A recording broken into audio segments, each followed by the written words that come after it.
আকাশবাণী কলকাতা, স্থানীয় সংবাদ পড়ছি প্রবাল বন্দ্যোপাধ্যায়। কেন্দ্রীয় প্রত্যক্ষ কর পর্ষদ সিবিডিটি বিবাদ সে বিশ্বাস প্রকল্পের সময়সীমা 2024-এর 31শে ডিসেম্বর থেকে বাড়িয়ে 2025-এর 31শে জানুয়ারি করেছে। এর ফলে করদাতারা এই প্রকল্পের মাধ্যমে কর জমা দেওয়ার জন্য অতিরিক্ত সময় পাবেন। ডিজি যাত্রার তথ্য কাজে লাগিয়ে কর ফাঁকির বিরুদ্ধে অভিযান চালানো হবে বলে গণমাধ্যমে প্রকাশিত সংবাদ সরকার খারিজ করে দিয়েছে। অসামরিক উড়ান মন্ত্রক জানিয়েছে, এই ধরনের সংবাদ সম্পূর্ণ ভিত্তিহীন। কোনোভাবেই বিমান যাত্রীদের ডিজি যাত্রার মাধ্যমে সংগৃহীত তথ্য ভারতীয় কর কর্তৃপক্ষকে দেয়া হয়নি। কলকাতা থেকে 6,60,00,000 টাকা মূল্যের নকল ও জাল ওষুধ বাজেয়াপ্ত করার বিষয়ে কেন্দ্রীয় স্বাস্থ্য মন্ত্রক ব্যবস্থা গ্রহণ করেছে। মন্ত্রকের অধীন central drugs standard control organisation এবং ড্রাগস কন্ট্রোল ডাইরেক্টরেট যৌথভাবে অভিযান চালিয়ে সম্প্রতি এই জাল ওষুধ বাজেয়াপ্ত করে। পুলিশ গতকাল তল্লাশি চালিয়ে বেসরকারি প্রতিষ্ঠানের কর্ণধার এক মহিলাকে গ্রেপ্তার করেছে।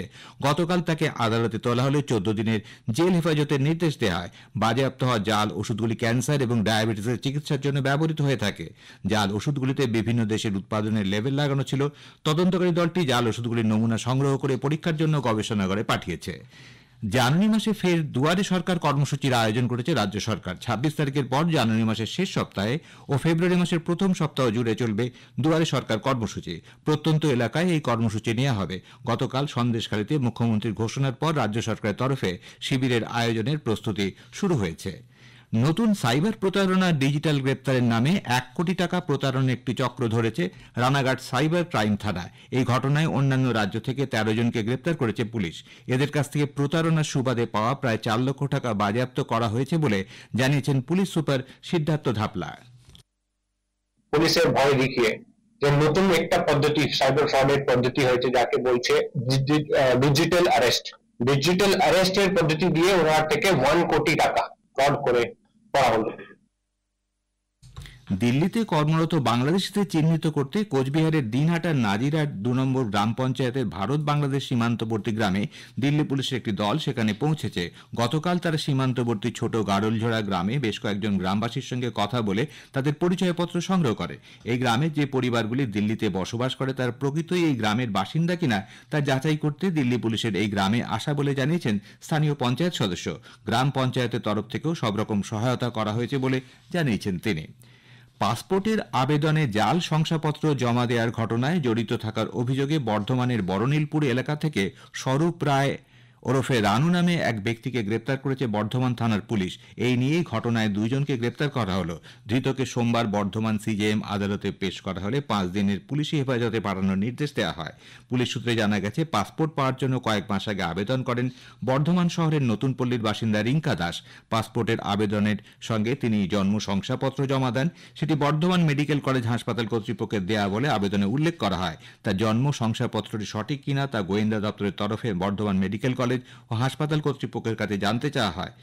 জন্ম শংসাপত্র জাল বলে হাসপাতালের সুপার জানিয়ে দিলে গোয়েন্দা দপ্তরের তরফে বর্ধমান থানায় অভিযোগ দায়ের করা হয়। মানিকতলা থানা এলাকার তেলেঙ্গা বাগানে আজ সকালে 2টি বেসরকারি বাসের রেষারেষিতে এক মহিলা গুরুতর আহত হন। পুলিশ সূত্রে জানা যায়, ওই মহিলা রাস্তায় বেরোনোর সময় এই দুর্ঘটনা। মহিলাকে আরজিকর হাসপাতালে ভর্তি করা হয়েছে। এই ঘটনায় উত্তেজিত জনতা বিক্ষোভ দেখাতে শুরু করে। 2টি বাসের কাঁচ ভাঙচুর করা হয়। বিক্ষোভকারীদের দাবি বাস চালকদের গ্রেপ্তার করতে হবে। বিধায়ক সুপ্তি পাণ্ডে ঘটনাস্থলে যান। পুলিশ সেখানে রয়েছে। জঙ্গি যোগ থাকার অভিযোগে মুর্শিদাবাদের নওদা থেকে 2 যুবককে আটক করেছে রাজ্য পুলিশের এসটিএফ। এর মধ্যে কেরালা থেকে জঙ্গি সন্দেহে ধৃত বাংলাদেশি যুবক মোহাম্মদ সাব শেখের পিস্তুত ভাই সাজিবুল ইসলামকে গত রবিবার রাতে দুর্লভপুরের বাড়ি থেকে আটক করা হয়।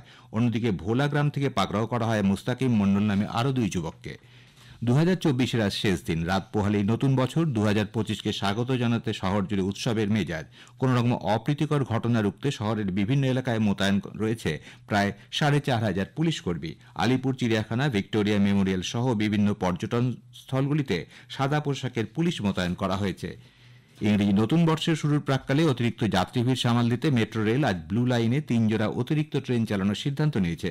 দক্ষিণেশ্বর ও কবি সুভাষের মধ্যে চলাচল করে 3টি ট্রেন রাত 9:48, 10:03 ও 10:18 ছাড়বে। অন্যদিকে কবি সুভাষ থেকে দক্ষিণেশ্বরের জন্য 3টি ট্রেন রওনা দেবে 9:55, 10:10 এবং 10:25। বাংলা জাতীয় ফুটবল সন্তোষ ট্রফি ফাইনালে কেরালার মুখোমুখি হবে। হায়দ্রাবাদের গাচিবৌলি স্টেডিয়ামে খেলা শুরু হবে সন্ধ্যে 7:30টায়। 32 বারের চ্যাম্পিয়ন বাংলা সেমিফাইনালে 4-2 গোলে সার্ভিসেসকে হারিয়ে দেয়। স্থানীয় সংবাদ শেষ হলো। এর পরের খবর বিকেল 5:10।